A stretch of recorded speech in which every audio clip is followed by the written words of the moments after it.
Ready or not, here I come. You can't hide.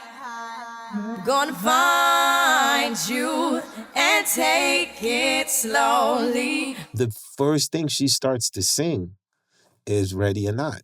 Like, there was no, like, I'm going to sing 2 or 3. And I was just like, yo, this is hard. So Luxury, today we're talking about a song that really challenged not only what hip-hop could sound like, but what success could look like. That's right, Diallo. With its eerie, minimalist textures and abstract, yet socially minded lyrics, the song is a fan favorite on one of the best-selling records of all time. That's right. And to help us deconstruct this classic, we're joined by one of the architects behind the sound and the vision, Wyclef Jean. We're talking one song, and that song is Ready or Not by the Fugees. Ready or not, here I come. You can't hide. Gonna find you and take it.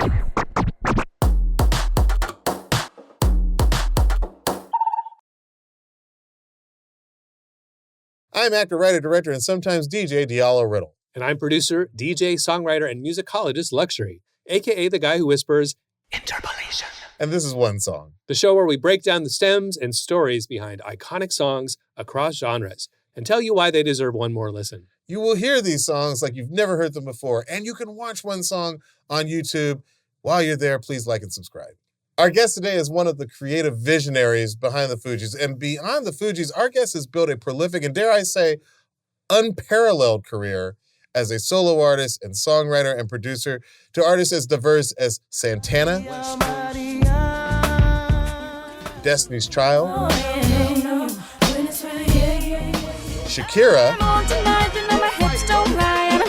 and one of my personal favorites, City High.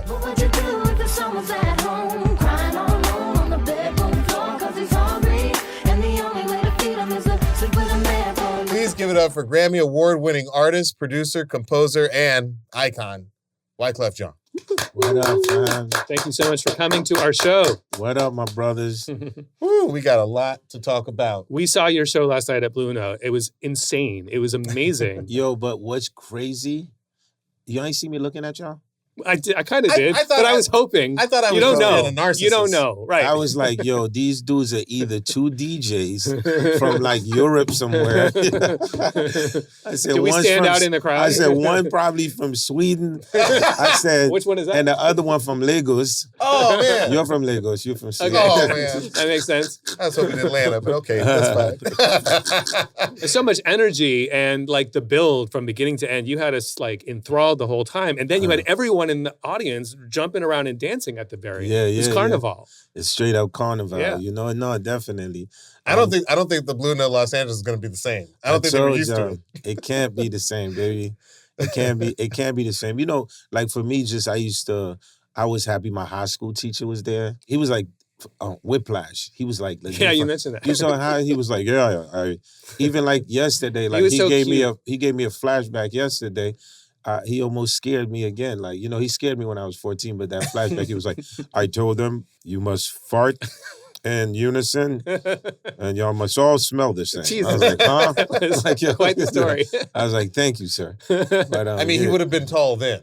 He was a very tall man. Nah, he's definitely tall. But, you know, it's just like I was born in Haiti and then we moved to Brooklyn. New York City, we lived in the Marlboro Projects. And after that, my cousin got killed, you know, it was just crazy. And we moved to Jersey. Right. And then in Jersey, I would say like Newark, between Newark and East Orange, that helped like shaped a lot. You know, a lot of people, I don't know if they know like Frank Sinatra, like Kool and the Gang. Yeah. And I think like one of the early recipes that we had that nobody known, and the Fugees was originally signed to Kool and the Gang. Right, your first record you did with the producer, right? Yeah, and then Khalees Bayan, who a crazy composer. He the one who did Jungle Boogie, all of that. So he literally took me under his wings.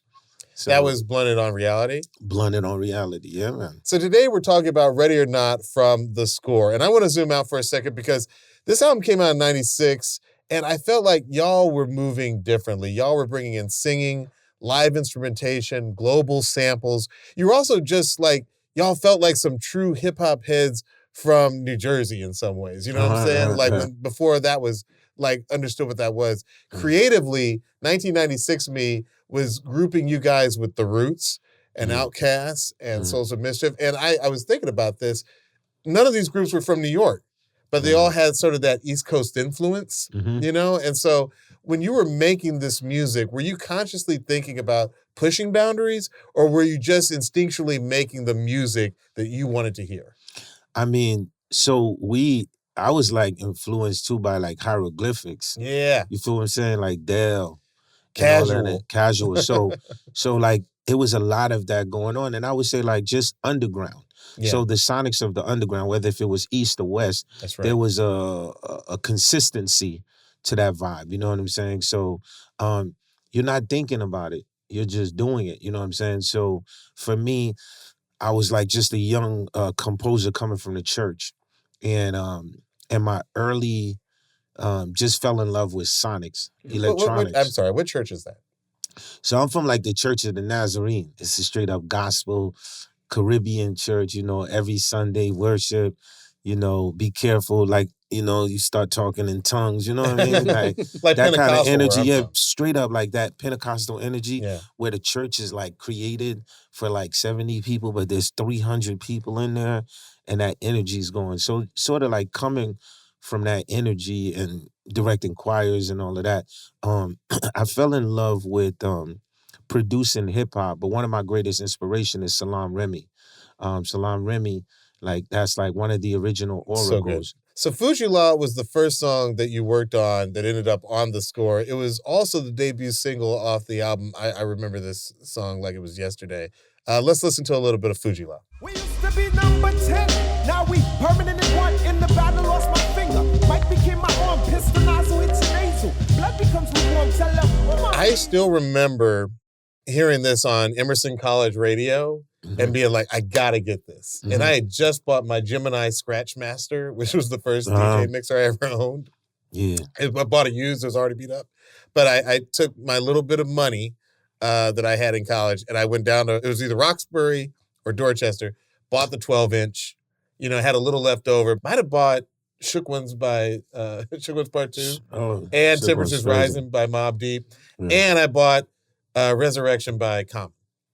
Because I wanted that 12-inch. It had the Extra P remix, which I still think is one of the most beautiful, so shout out to Large Professor, one of the most beautiful remixes of all time. That song is, that Fuji La still just, it still grabs you. And that's a Salaam Remi beat, right? Yeah, so Salaam, like we like brothers, you know what I mean? And like coming up, it's like, I would just say like, our relationship was probably like similar to like Quincy and Ray Charles. It's just two different composers coming up and sharing ideas. And Salaam did that beat. Originally, that beat was for Fat Joe. Yeah.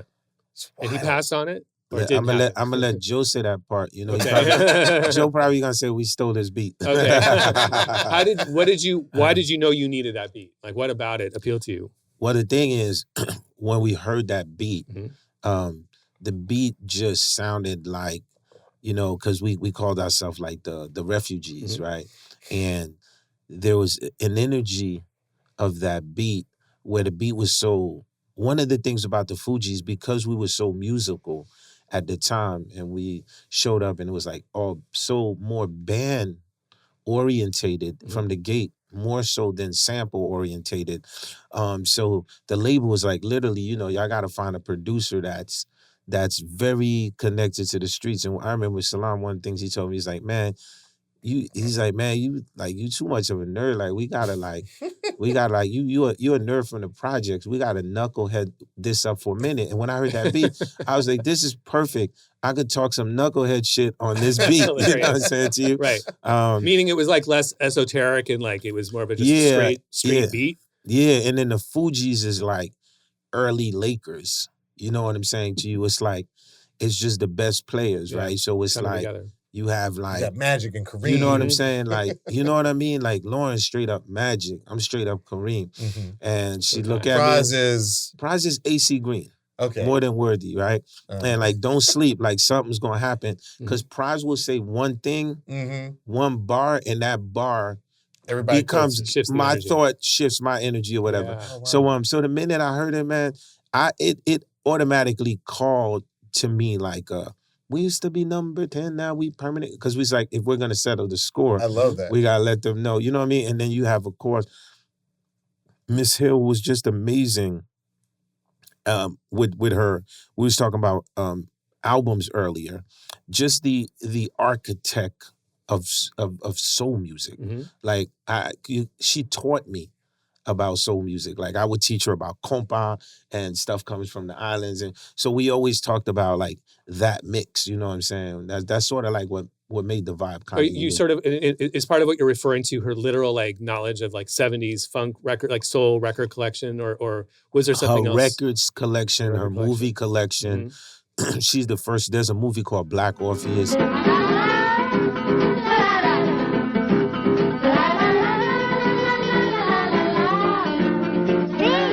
Love out Black of Brazil. Yeah, yes. Like she put me up on that. Samba. So yeah, so you got to think Feo Negro. Super early, you know what I mean? And then there's a band out of Haiti called Tabu Combo. Mm-hmm. You know, now if you look at it, compa is a genre.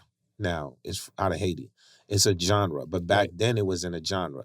Like as far as like when you look at it, you know, it wasn't like Grammys. Like think about now what the nominees are. Now you could go on any streaming service and type compa and the actual genre pulls up. Yeah. So can you imagine like 30 years ago, we just going through all of these genres that are not popular yet? Yeah. Yeah. When you talk about you were more of a band, I'm curious what you mean by that. Because obviously, for those who don't know, you're a multi-talent, multi-instrumentalist. We saw you last night performing. You were doing the Jimi Hendrix guitar behind your neck and with your teeth. You got 12 members. You got a 12-piece band on stage. Are your teeth okay? Are your teeth okay? We were wondering if your teeth were okay. How did it? They look good. Pretty good. You recovered nicely. After all the bleeding in my gums. I was like, I hope it's okay. So when you say the Fugees were a band, or you had that approach at least? No, of course, yeah, definitely like the Beatles or like The Wall, like Pink Floyd. Like that's how we write. You know what I'm saying? The instrumental side or the group side or both? The group side, the idea of like how we set up the shows, right? Because at the time, it was like literally like you were saying, so it was like the Fugees and the Roots were like literally y'all live hip-hop bands. like the band. So, but at a very young age, to decide like, nah, man, we gonna be a band. Like, because it was very important to set that precedent from the gate. You mean you didn't want to show up live with just 3 MCs and a DJ and a turntable? Is that sort of what you're talking about? Well, the thing is, I felt like, why just do that? Why just do that? Yeah. Because when we look at it, there were people doing that already. But the records, the vinyls that we was like, it was like Earth, Wind, and Fire. It was like, you know, Kool and the Gang, you know, Stylistics, you know what I mean? And when we looked, it was just bands, you know what I'm saying? So we was like, oh, we still gonna have a DJ, the foundation, but then we was like, but we straight up gonna bring the art of it, the bass, you know, the music and all that. My cousin Jerry went on production, also on bass, amazing. I went back and I listened to a lot of the classic hip-hop albums of the 1990s. You know, I was listening to the opening of Ready to Die by Notorious B.I.G., The Chronic, and of course I was listening to the score, and I was sort of struck by how cinematic the classic albums of the 90s, especially in hip-hop, felt. And my theory is that we didn't have social media. We didn't have a lot of access to movie cameras unless you were John Singleton or Alan Hughes. But y'all would make us movies on these albums. Like they felt bigger than just a collection of songs. They felt like a movie. Did y'all feel that in crafting an album like The Score? Well, I think like to us, like when we look back at it, it's no different than what Gershwin did. You know, Quincy Jones, right? And I think that's the word. Like, I think hip-hoppers were getting underestimated as far as, like, they wasn't looking at us like composers. Like, it's like, whatever. They're still saying rap is crap. Yeah, so like then, you know, you got Bach. But now you can rate us with all of them from these intros that you're talking about.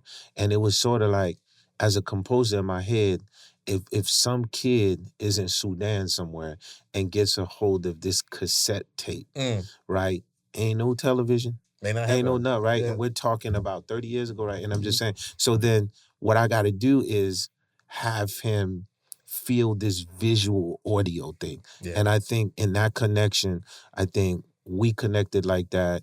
The Chronic and you know, a lot of different albums. Remember, because back then, right, hip-hop records, like the intro was a very big thing. It's like the start of a film, right? Yes. And that to me was audio visual. It was a very important part of it. A couple of things real quick. Vocab remix, Nappy Heads remix. These were remixes that brought in that live instrumentation. As somebody who's listening to it, like I could immediately tell, that's a real guitar on that track, which was not always the case. First acoustic hip hop song ever in history is Vocab. Vocab remix is so dope. I'm gonna play a little second for the room. Here's a little bit of Vocab remix. Yeah, this one is me and Jerry Wonder. Straight up Wyclef on guitar. Yeah, it's straight up Wyclef Jerry Wonder. Still hits. 1, 2, 3. The crew is called Refugees. Oh yeah. And I remember seeing the video on Rap City back in the day and just being like, yo, this group is different. Yeah, you saw Jerry with the one finger bass going. Yes, absolutely. No, so that's from the old Fat Albert. Yeah. What? Yes. Remember, that's the one. Oh my gosh, yes, you're right. Yeah. Yeah, we used to watch a lot of cartoons though. Gotta watch the cartoons. So there's another collaborator on the score that we want to take a moment to mention, Mr. John Forté. He passed away recently. I can't imagine how that feels, but I would ask, what would you like our listeners and the people to know about John and his contributions to the score? Well, I think like John in general, his contribution to the world. You know what I mean? I think the best way, like people be like, yo, explain the score. And I say, like, think of it like Stacks. You know what I'm saying? Like the best musicians out of Stacks, the label. Stacks. And then think of just the Motown, like the band that actually was playing. Funk Brothers. So yeah, the Funk Brothers. So I think like that was us. Like we was like the Funk Brothers, you know what I'm saying? You had like Miss Hill who had a certain level of grooves, you know, and she was boom, boom. Then you had, Forté was her friend. She brought in Forté. And then Forté sonically. She brought in Forté. Yeah, that was Lauryn's friend. So she brought in Forté. Then I got cool with Forté. Then me and Jerry, we first cousins. And, you know, so we've been literally playing together since we've been like kids. Mm-hmm. So you're talking about Jerry Wonder. Jerry Wonder. Yeah. So you can imagine that combination. So what happens is I would say, and I had said that, I would say the score would not have sounded the way it sounded without Forté's contribution. I think what Forté bought, he bought a sonic lens that didn't exist. Because when we was talking earlier and we was talking about like Souls of Mischief, remember? And I was saying, so the best way I could say, like Forté was our Q-tip. Right? That's the best way I could explain it. Okay. Like Forté, the Q-tip is amazing, and he has a hip-hop science, a lo-fi science. You know, he's one of the greatest producers. Which I don't think we knew. And I didn't know, as a casual hip-hop head. Yeah. I was a head, Yeah. but I didn't realize in the 90s, I assumed Ali Shaheed Muhammad was doing all the producing. You come to find out years later that like a lot of that stuff was just in Q-Tip's head. Yeah, it was in his head. And what I mean by that, you know, and I learned that from like Michael Jackson, because he always was like, the orchestra lives in your head first, right? And think about it. So today with AI and different technologies, you could just have an idea in your head now, right? And then you could spit it out like that. Yeah. And then I would say that that's one of the things, Forté, I literally, you saw how you were saying the Q-tip thing. So I think because the group was so big, I think the Forté part was just missed. You know what I'm saying? So it's important that within the course of Legacy, we explain how amazing Forté was. Man, when I tell you Forté for the world, though, dude, when Forté went to prison, like, I have people that's in my band, like one of my sound dudes, he was writing letters to Forté in prison. Forté literally reformed the area where he was at, learned how to play guitar, started giving music lessons, you know, tech lessons, all kind of stuff, and then get a pardon from George Bush, and then comes out of prison and reforms himself with a whole new form of music, you know, a whole new energy. And so that's what I tell you. So this is like reform for the world. So I think like when people get into the John Forté documentary, you know, and his life, you know, they always call Forté the fourth Fuji. And I stand by that. He's definitely the fourth Fuji. Yeah, we love that. We love that. And much love and much love and condolences to his wife and family. Definitely. And I'm just glad, like, because when we did the Fuji reunion, we got to do the tour and brought everybody out. So just that boy, man, his smile on this. We brought Forté, we brought the Outs. So it was great to see him he was like with my daughter and all of the kids. Like that even touched them when they heard like, you know what I'm saying, like John Forté, Pat, and all of them were like 21, 22. So the coolest thing for them was smoking weed with John Forté. Like it was like, yo. That's beautiful. All right, we're gonna take a quick break, but when we get back, we're going to hear the song Ready or Not like we've never heard it before as we listen along with the man who helped create and craft it, the one and only Wyclef Jean, when we get back.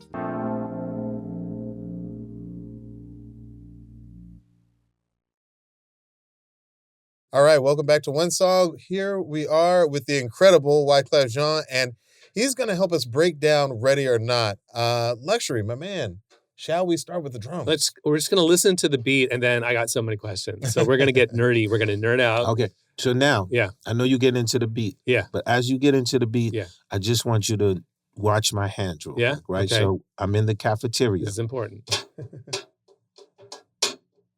Okay. Right, just the cafeteria. Okay. Right hand is hi-hat, left hand is kick. So listen to the drums, but watch the hands on the table of Wyclef like Jean. Anytime. On commence.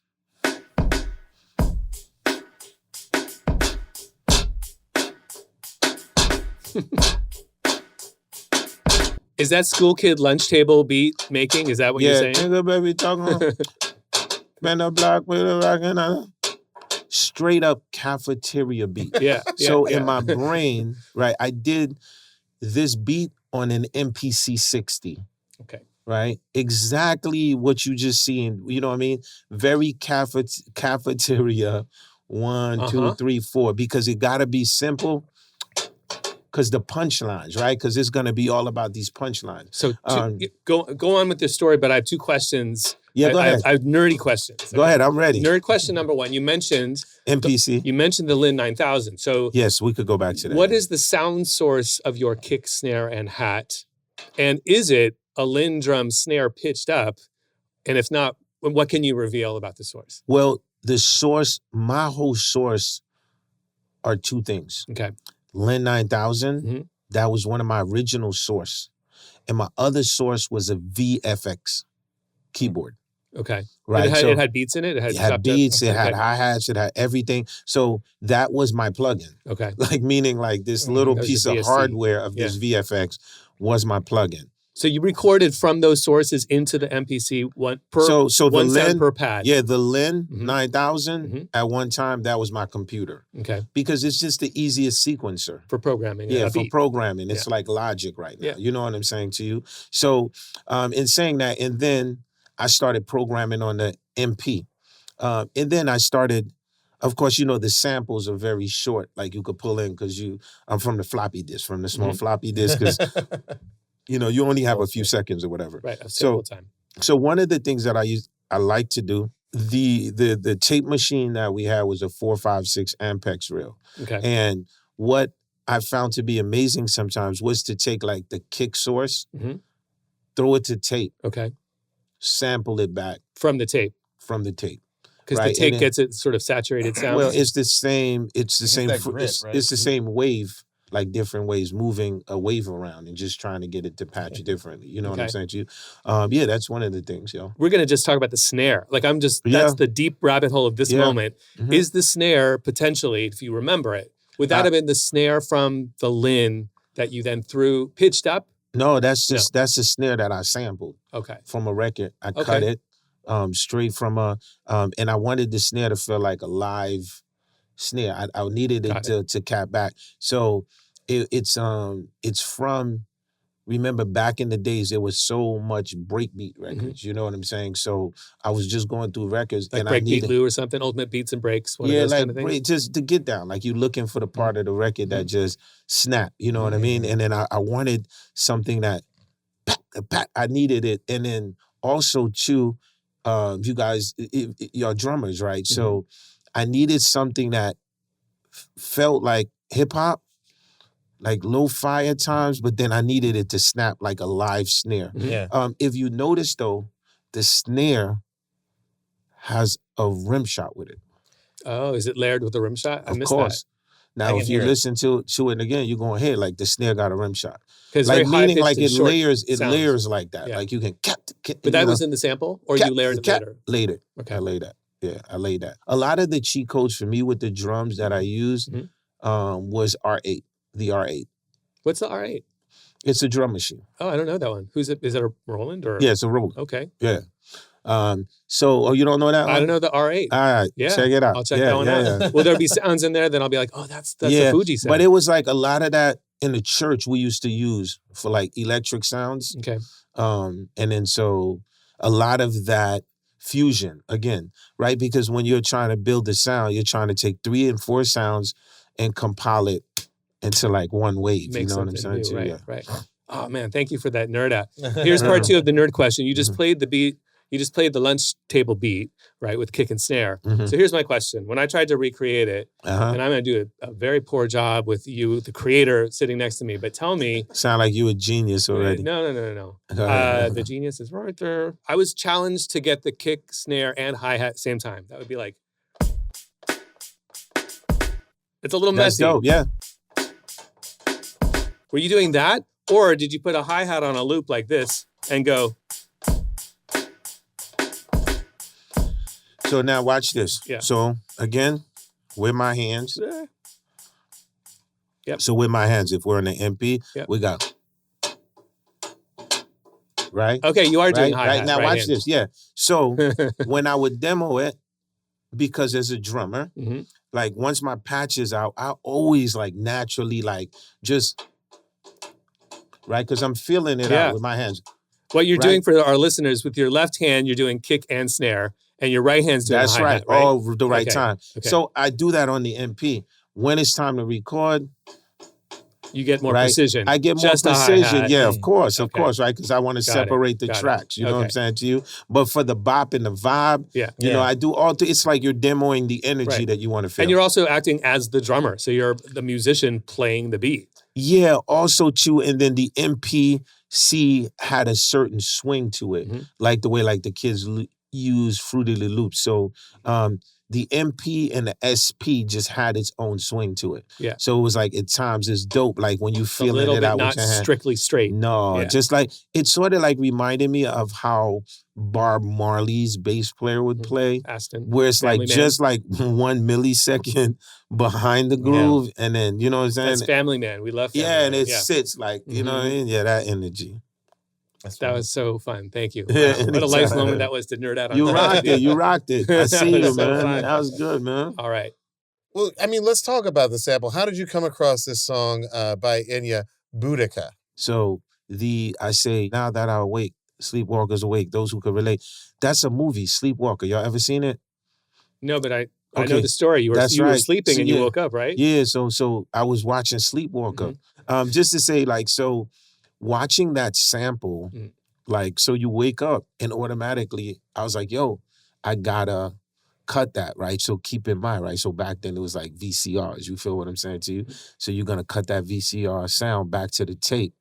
And that's sort of like, so that humming, I lived with it a little bit, just, and then I was like, okay, I gotta hit the record store. And then when I hit the record store, I was like, okay, this is Enya. And then I was like, yo, who's Enya? How did you figure out that what you heard was Enya? That what you had in your head? When you got to the record store, how did you know what to ask pre-Shazam? Because I know that whole cello way.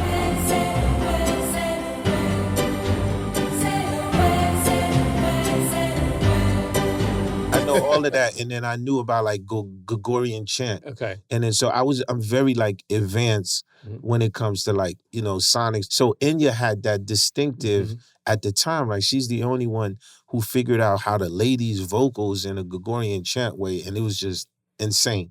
So that sort of like was the start of how this thing came to be. And that was the start. So you mentioned that you taped the song off VCR. When you get to the record store, let's just follow this thread. Yeah.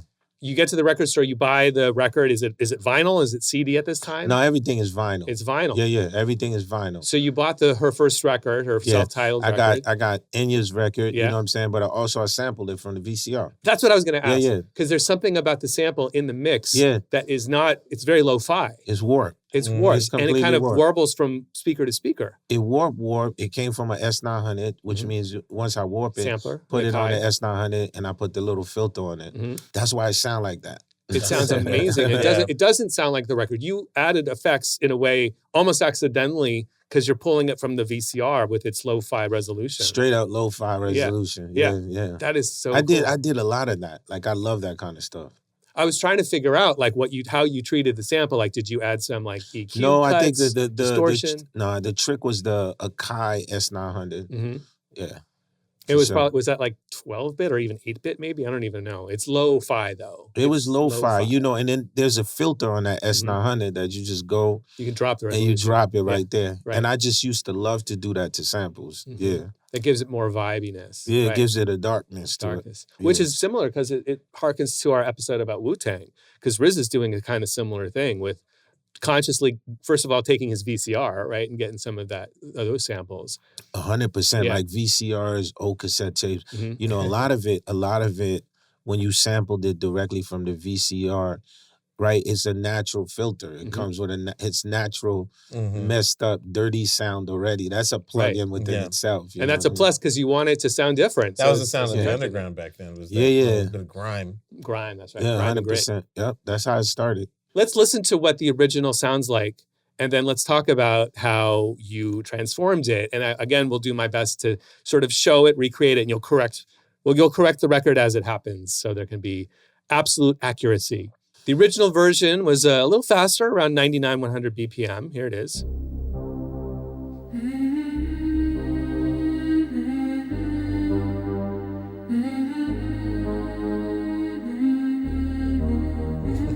And that's it. Just that. It's a 4-bar loop, basically. It's pitched down, 2 half steps or a whole step. So it sounds like this, which just a whole step down, like, is already like darker sounding.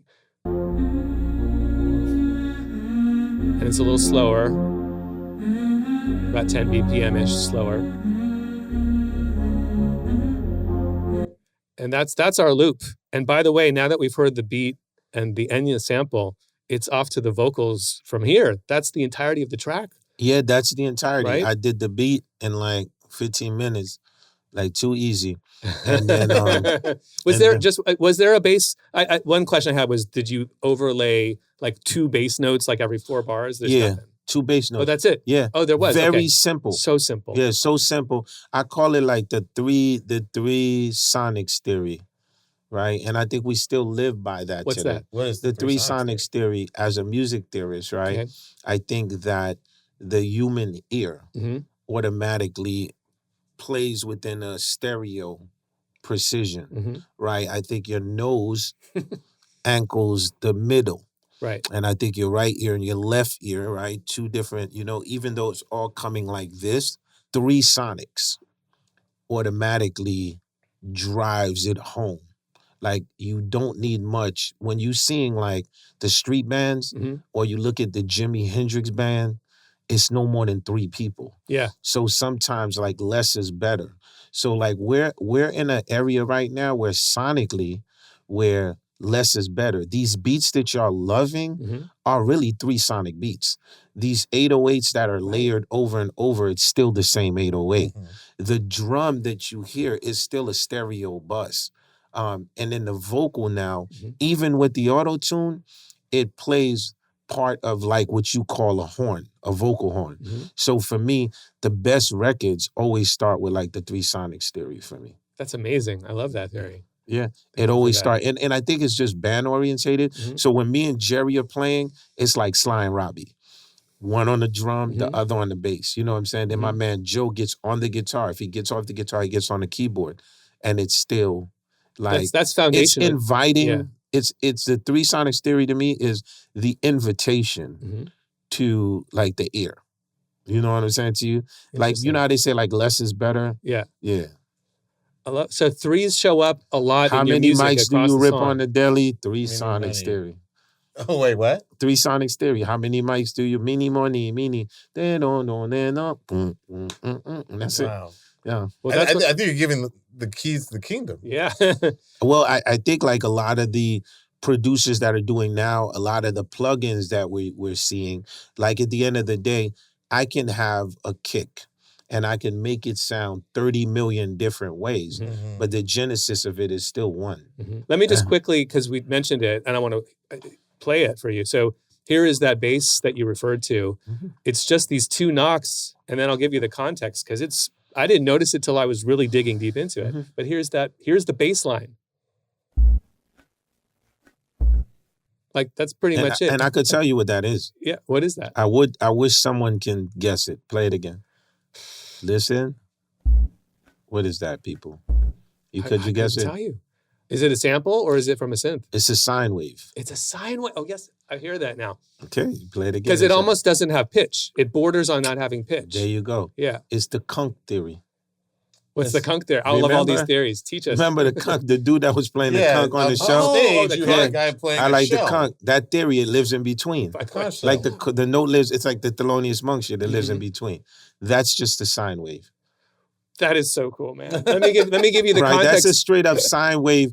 Anybody that wants this sine wave right now, if you have a Kai S900, pull it up right now. Yeah. Keep it at 440 standard and pitch that shit down, and it's gonna sound just like that. Literally, the fundamentals of sound are sine waves, and this is like, it's so fundamental that it hasn't even formed a pitch yet. Half of the score is all sine waves. Really? That's super cool, man. You heard it here first. What a nerd out. I'm having the time of my life over here. Oh, yeah, I'm about it for real, man. That is very hard to hear in the mix, but just for context, it's happening. I'll point it out as it happens. Here's the final track. I wanna play with pelicans from here to Baghdad. Gun blast, think fast, I think I'm hit. My girl pinched my hips to see if I still exist. That's it. And you only have that like every few bars. Yeah. That's so cool. Right. And then the theory of this sine wave, so we pitching it down. So that means it's living within a low frequency. Right. So we in the club, right? Because now when the shit gets in the club, people want the bottom. You know what I'm saying to you? So how do you sneak the bottom? And I felt like a lot of the 808s were being stretched. You know what I'm saying? It was like boom, you know, like boom. A long sound. And I was like, yo, this feels so beautiful. How can we get something to sit right under the kick? You know, and it's just a punch because it's a very short sound. Straight punch. And in that moment, it boom. Straight punch. And then it goes away and you miss it. You want it to come back. Yeah, man. That's so cool. What a cool detail that we have revealed on one song exclusive with Wyclef Jean. Awesome, man. Thank you. Well, one last part of the sample, which is just to separate the two and to really call attention to what's happening in here. Because what's interesting when you think about it is that, you know, in two ways of speaking that we'll get to, Enya and her compatriots in Ireland there are participants on this song.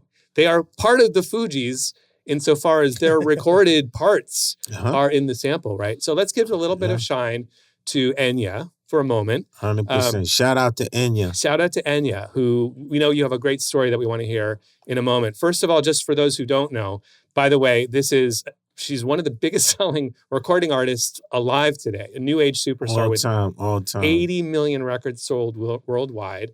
But she's an Irish woman born Enya Patricia Brennan in Gweedore, County Donegal, Ireland. Her whole family is musicians. She was very briefly in the family band, which is Clannad, a band people have heard of. I didn't realize until I was researching that she had briefly been in that band. And she left with her managers, Nikki and Roma Ryan, who I imagine are names that are familiar to anyone who's looked at the credits. Who are these other people in the credits of this Fugees song? It's Enya and her manager and her manager's wife, who's the lyricist. Now, why is that interesting and important when we get to the splits later? Because Enya's not singing any lyrics. She's literally humming. Let's listen to that. Here is just the isolated vocal.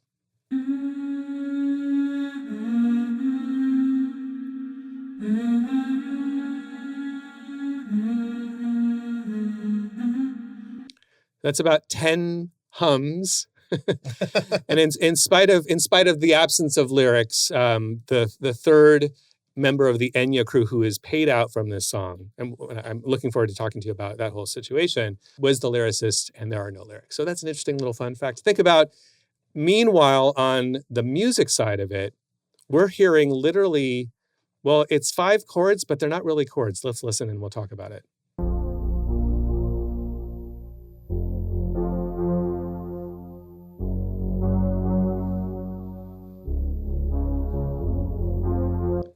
So that's... I didn't realize it had that little bounce to it. It has a little bounce to it. With a different beat, this could be really goofy. Right? It could be a goofy beat. You're literally hearing just the 4 chords are implied simply by the notes. Those are 5 individual notes. I'll play it for you. She bought a Juno 106, turned it on, went to patch 3. Literally, it's a preset. And I'm going to play her original version, so it's pitched up by 2 half steps. But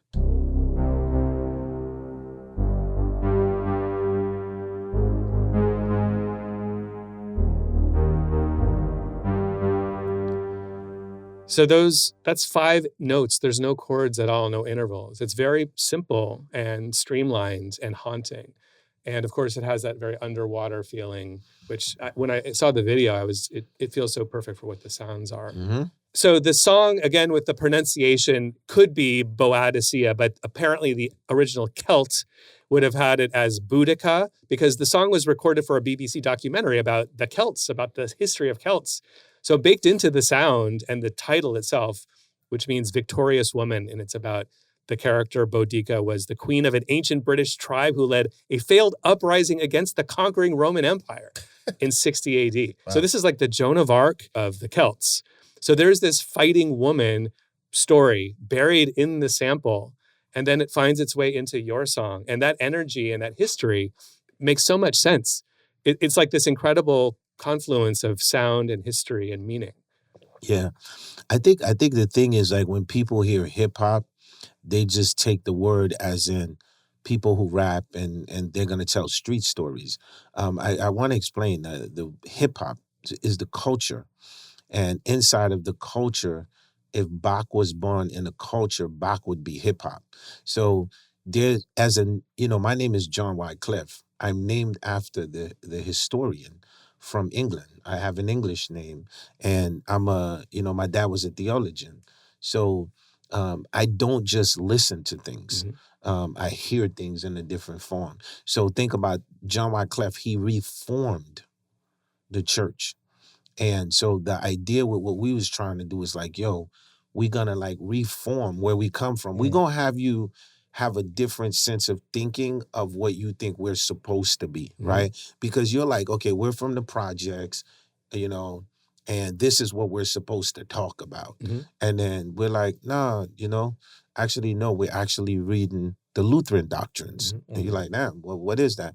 Martin Luther? No, I'm like, this is what inspired the Lutheran Church. So in saying that, I was inspired and moved by what Enya was doing, because it's sort of like, I felt like it called me like some church shit. You know what I'm saying? It was like, it felt like Amazing Grace, but just in a different form. Right. And I was like, and not even knowing all the stories, right? You know what I'm saying? You felt the stories. It was there. I felt the story. Because that's the power of music, is that you don't need this explanation to feel what's really happening. Yeah. Now on the nerd shit. Yeah, that's now we're talking. You said Juno. Juno 106 was like one of the first Junos. Yeah, the third one, yeah. Yeah. And then so all of the Junos have this sound on it, right? Yeah, they have the boom, boom, boom, boom. So patch as 13. like yeah, exactly. So like as a crazy like synth head also, you know what I'm saying? I was like drawn by that quirky, like, I was like, how the hell this freaking like Juno sound is against this chant? This shit is just crazy. Right. You know what I mean? It's like this juxtaposition of eras, of like centuries. Yeah. But you see, when you isolate the dun dun dun, like you said, some goofy shit, it automatically sounds like Napoleon Dynamite. when you play it without Enya's vocal on top. Yeah. Straight up, dude. Yeah. Enya's never going to talk to me now. Enya's vocal. No, Enya's dope. The Gregorian chant connection is so interesting, because I totally hear it when you say that. Is it because her vocal has all the reverb? Because it's drenched. It's like really long reverb. Yeah. So if we're talking effects, on the effects, the vocal chant sounds like it's very Taj Mahal, right? So when you go into your effects, you have like hall, medium, the small, space, like a giant space. Sure. Of course, the space. Yeah. So within a vocal like that, you throw that Taj Mahal behind there. It's gonna go crazy. Well, or Gregorian chant, to your point, like it feels like an old, like Notre Dame in Paris, like some giant space, because churchy space, right? Because the theory of it is like, because when you talk about air and space, that's why with the you could be like, okay, give me a small room verb, right? You condense it. But the idea of like Gregorian chant, it's war, it's heroic, right? So the idea of a Taj Mahal makes it endless. You know what I'm saying? It's like, big Game of Thrones type shit in the background. Yeah. And there is war. You're right. There's like some fear and it's like a battle cry, like a churchy battle cry from the year 1300 something. Yes, sir. So we read the song was released without Enya's sample being cleared, and you had to get on the phone with her after the fact to have her approve this sample. What's the story there? Yeah, I mean, again, like coming from where we came from, delivering this album, right? You were moving fast. We're moving fast, but at the same time, we don't know the complexity of the overall business. It don't, like, you know what I'm saying? And ain't nobody at Sony or at Rough House thinking, Wyclef Jean from Haiti, grew up in Brooklyn, Marlboro Project, then moved to Newark and East Orange, somehow found this woman from Ireland, sampled like the shit. Wait, the label didn't know that it was a sample? No, it was, everything fly back. I just think everything was moving so fast. Fujila was already killing it, you know what I'm saying to you? So at the time, my manager, David Sonnenberg, you know what I'm saying, got on, and I had to get on. And of course, Sony had to remove all of the albums from the shelf, or a deal had to be made immediately, you feel me? So the deal was made, and I think that what secured this, because the Enya team are very religious. Like, be clear. Yeah. Like, they're very religious people. Okay. They're preacher kids on another continent. That's right. Yeah. And then so I think that, my explanation for all of this was like, this is like, if you look at the way like John would subscribe this from the book of Revelation, this is like our call to our people. Like, this saying, is you on the phone with Enya? Yeah, this is like me explaining everything, like ready or not. And then I'm already John Wyclef, right? So, and then now when you pay attention to it, it's just another preacher kid who is explaining to his generation or her generation how they see the streets and what's going on, what to be fearful of, what can happen, what to do, what to not do. You know what I'm saying? How it could go down. You know what I mean? So she got that, to her credit. Yeah, but we still had to pay them. You still had to pay, yeah. She was like, "That's beautiful, John. I still got to see some money."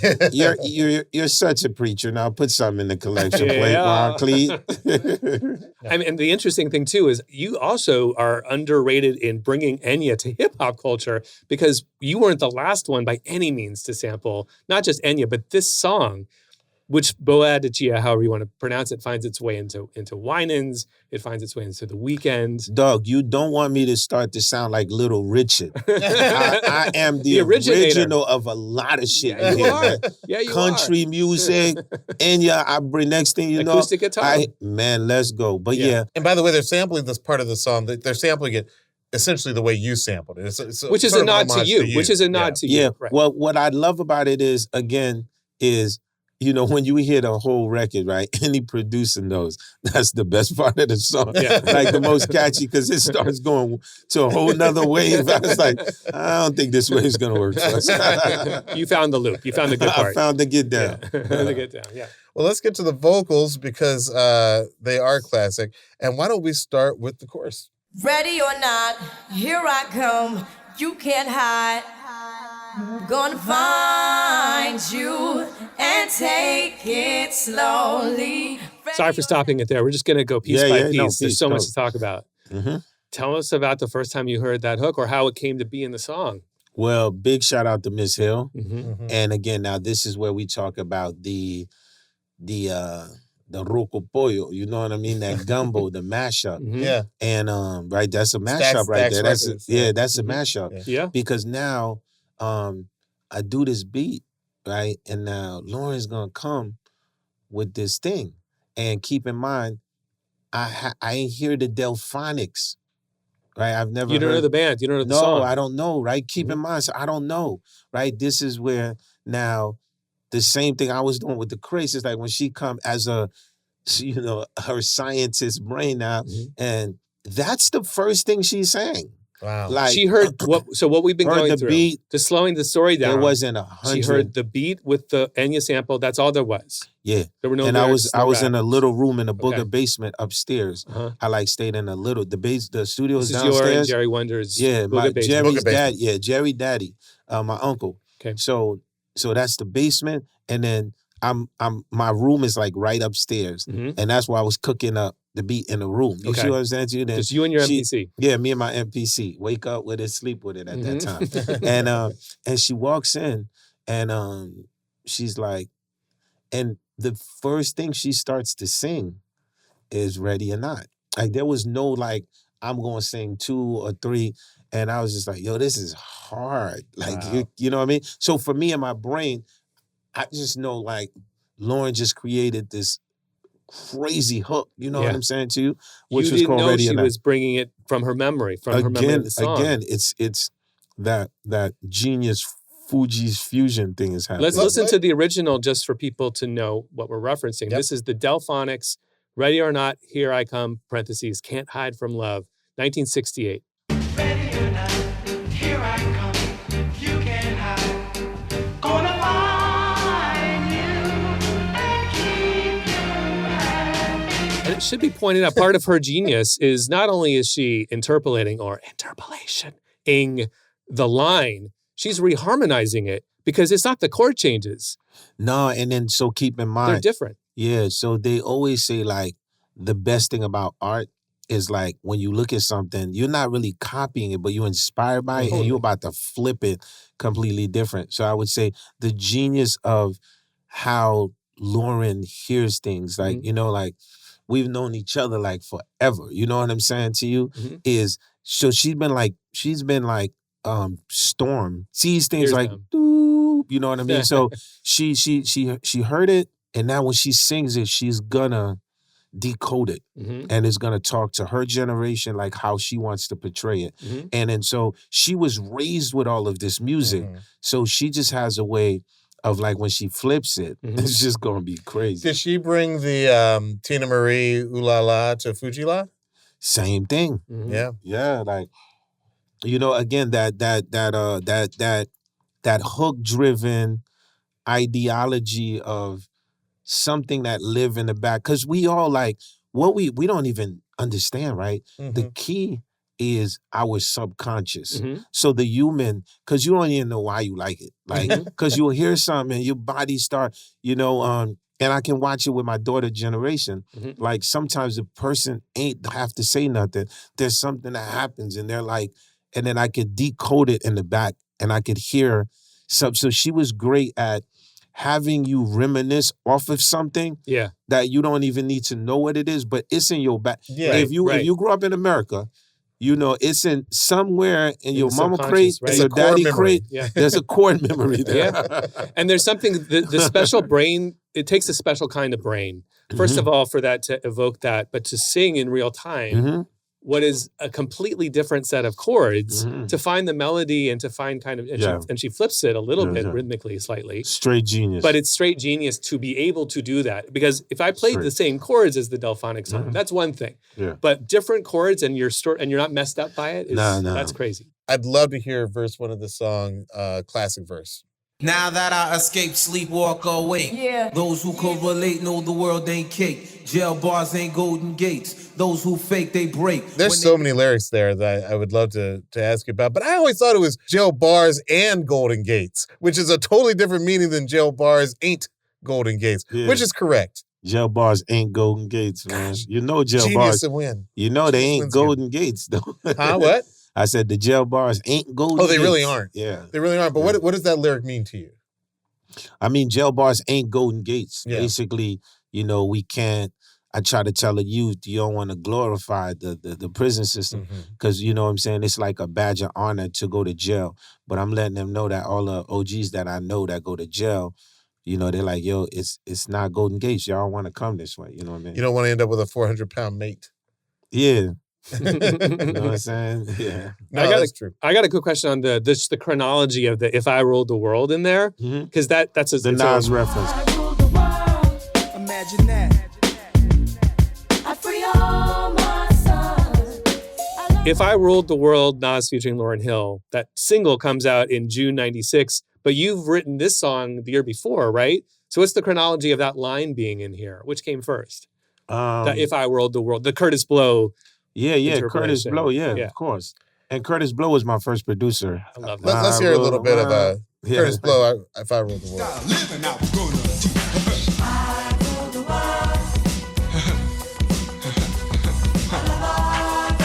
So was that your idea to bring it into, first of all, a song? And if so, was it this song first and then the Nas song, or the other way around? No, the Nas joint. Like, I just love the If I Ruled the World. Mm-hmm. But my vibe was more in the Curtis, and my vibe was Curtis Blow. Okay. If that makes sense. Yeah. So because the I Ruled the World with the Nas and Lauryn was, I think it's after. We talk about that subconscious thing that's in the back of your head. I'm automatically like vibing.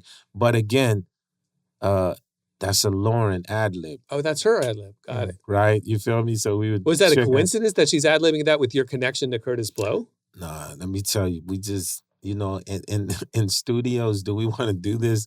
Like, we could start pulling up shit, like motherfuckers say shit, and 3 months later it happens. Like, okay.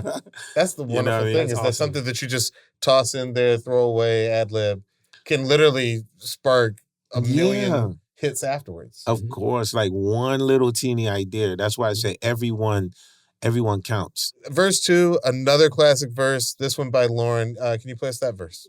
I could do what you do, easy, believe me. Frontin' niggas give me heebie-jeebies. So while you imitating Al Capone, I be Nina Simone and defecating on your microphone. Ready? Don't do that. Don't Kids at home. I have questions about this. I always wondered what rap orgies with Porgy and Bess meant. You're going to have to ask Lauryn that. Okay, I'll have to ask Lauryn that. I also think it came at a time when, like, this is 96, like, Bad Boy is everywhere. I think the Junior Mafia album had come out around this time. Like, the amount of people referring to themselves as Al Capone, Gambino. Yeah. That was all the rage. And she said, I'm going to shit on all y'all. She said, I'm going to shit on this microphone. Literally. While y'all claiming Al Capone. So February marks the 30th anniversary of the score. My friend, what do you think the legacy of Ready or Not is, and the album at large? Just timeless music, right? So everybody that's listening, I say, like, don't do music because you're like, there's a bunch of shit out here and I just want to copy some shit and just go fast. Like, but if you take your time and you make timeless music, it don't matter what the year is or what the time. If you got to do music and be like, oh, this shit got to come out right now, then something's wrong, right? You got to do music like where you like, I ain't saying hold on to the music. That's not what I'm saying. But I think the legacy of the score is just like timeless music. So another part of the Fugees' legacy is how it opened the door for everything that came afterwards for you as a solo artist and as a songwriter and as a producer for other people. Even before we learned the sad news that we just learned, I had always intended to bring up this song. It's one of my absolute favorite songs of all time that you had a hand in. And that song is 99, Flash the Message, by the good brother John Forté. Let's hear a little bit of 99. You just hide from the twizzle and stizzle. My flow is ill, leave you fizzle, or leave y'all all stuck like Jack without the jizzle. I love how you like start him over. I like songs where like the person goes, but then you say, no, start over. I'm Phil Jackson with my crew. I'm straight up. Like I got the best players, you know what I mean? I'm like, nah, run that playback. And as many of us know, that song uses an interpolation of this song. This is 99 Luftballons. 99 red balloons floating in the summer sky. An amazing interpolation at the time. Can I say for a whole generation of hip-hop lovers, this song almost feels like the end of a certain era in 90s hip-hop, because I feel like it came out in 98. That's the last year of something. It's before, I feel like the Neptunes and Kanye. I think Super Thug by Noriega came out in 98. Have you ever thought about the shifts and the changes in that way? Because I do feel like 98, 99 is a time of great change in the culture. Yeah. No, I just think that, everything has a season. You know what I'm saying? But a genius of the season and a genius that define time are two different things. I think that, 100 years from now, a kid's gonna find that 99 Balloons record and play it. You know what I mean? Same way they're gonna find the score.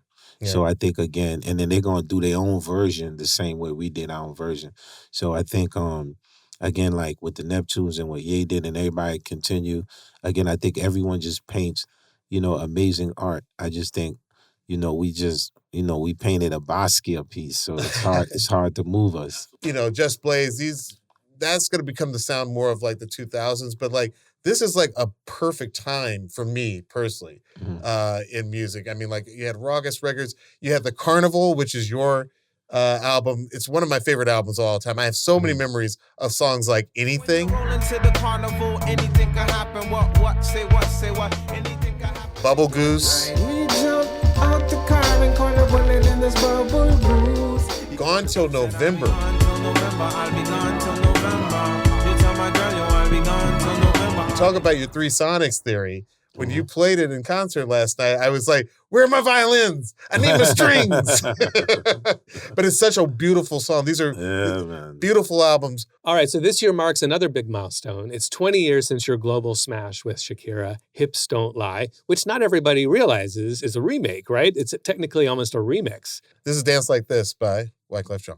You dance like this. She make a man want to speak Spanish. Como se llama? Bonita. Mi casa. Su casa. I love how there's like elements in there that are identifiable in the final like global billions of streams smash version. But it's what's different is, I mean, I hear the beat is different and obviously the vocal is different, but is it the same music bed otherwise? What did you change to remix the song to make it into Hips Don't Lie, the 2005 Shakira featuring Wyclef smash hit? Well, I think it's the collaboration of genius, right? Shakira is a genius in her own right? So when we went into the studio, like you have to think it's the best combination. And Shakira ain't just gonna come and sing the song. Like, that's not what she do. She's like me.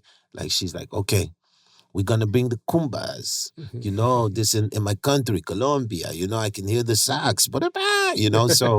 So I think that I would have loved to have been there. I'm sure you would. But what made it amazing again was look at it like two composers. One from the Americas, right? Shakira, Colombian, Lebanese. What happens when they get in the studio? One kid from a hip hop culture, right? Another kid. So automatically, like, I'm like, yo, how do I, Lord Tariq and Peter Gunn Shakira out? Yes. You already you're still, I was going to say, to compliment you, you're still taking that underground. You're taking that hip hop underground, Spanish Harlem, Lord Tariq, Peter Guns, and you're placing it. That energy. Yeah, right next to like international, Latina superstar. Yeah, because I'm from hip hop, and I think like hip hop is the best form of music, and what I mean by that, it's the only form of music that's all forms of music. It really is. But I think to your credit, your genius is that you'll take something like that one element out of the Lord Tariq and Peter Guns song. I think it was that song by Jerry Rivera.